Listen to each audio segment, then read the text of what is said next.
This is the NBC4 Sports Desk.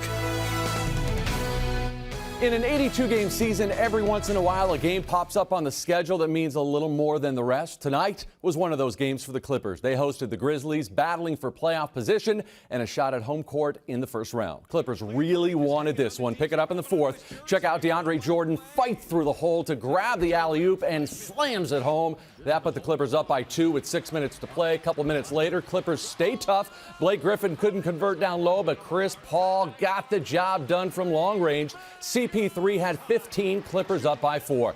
Then with under 3 minutes to play, this time Blake got the basket, finished with 18.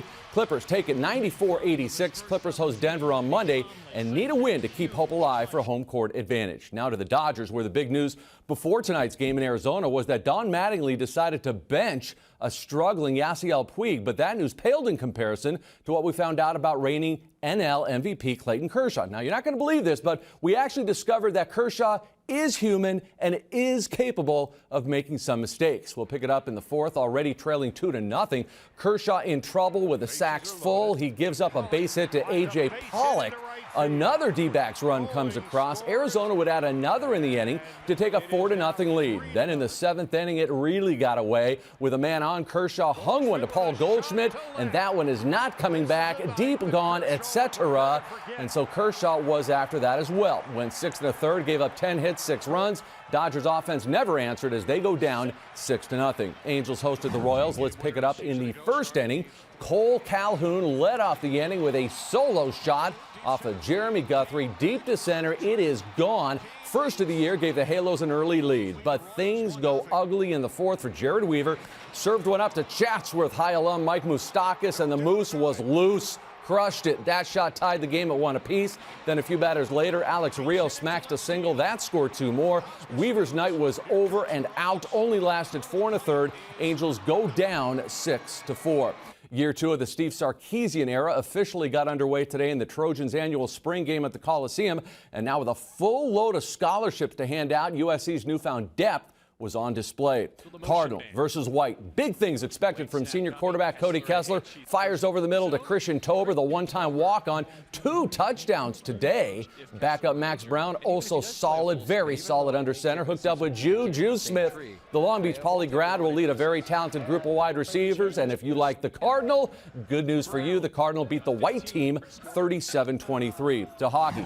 Ducks got it done in Phoenix. Tonight they beat the Coyotes 2-1. Ryan Getzlaf scored his 25th. It's a big win. The Ducks, they clinched the top seed in the West, meaning they're guaranteed to have home ice advantage for at least the first 3 rounds of the playoffs. Moving day at the Masters was a flash from the past. Some old familiar names rose up the leaderboard, taking aim at 21-year-old Jordan Spieth. Tiger Woods made a charge. He got hot early.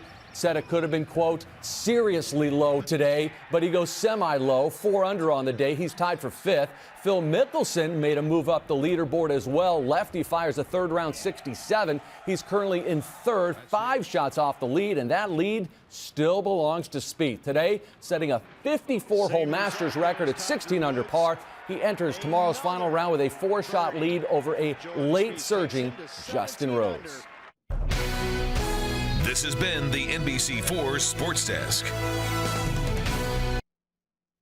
Sports may be the only industry where if you're doing a bad job, you get a day off of work. That's the case for the Dodgers' Yasiel Puig, mired in a bad slump. He didn't play yesterday. Today, Puig back in the starting lineup in the final game of a 3-game series versus Arizona. Let's pick it up in the 5th inning. That one-day benching may have done some good because Puig gets all of this one. Solo shot to left field. First homer of the year for him. His only hit of the game, though. Puig is so excited about the hit, he gives hitting coach Mark McGuire a little bit of a little smooch. 6th inning, Dodgers young center fielder Jock Peterson going deep. First career home run for the 22-year-old 4-0 Blue Crew, and that was more than enough for Zach Greinke. 7 strong innings. Good guys win 7-4. Dodgers avoid getting swept, and they also stay out of that pool. Angels and Royals look like C.J. Wilson was pitching batting practice today. Alex Rios drives home a couple runs in the 5th inning. Wilson gave up 7 runs in 5 2/3 innings. Angels get on the board in the 6th. Albert Pujols with a base hit.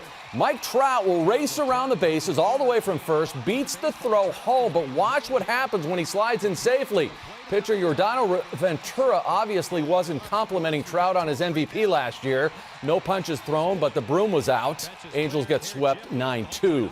Stanley Cup playoffs begin this week. Ducks are the top seed in the West. They're going to open their series on Thursday versus Winnipeg. Earlier today, Duck fans celebrated the team making the playoffs with a painted orange party in Newport Beach. The party included face painting for the kids, lots of games, a painted orange sand sculpture, and plenty of photo ops with the team's mascot called Wild Wing. And now a wild story involving the Kings. Yesterday, we told you about a New York Post report that claimed Kings players locked Coach Daryl Sutter out of the locker room during a road trip. Today, General Manager Dean Lombardi confirmed the incident. When it happened, the team was in Tampa back in February. Now, the report says players used trash cans to block the locker room entrance, which is both creative and gutsy at the same time. The Kings ran off 8 straight wins after the incident. As for Sutter, he says he'll be back next year. This has been the NBC4 Sports Desk.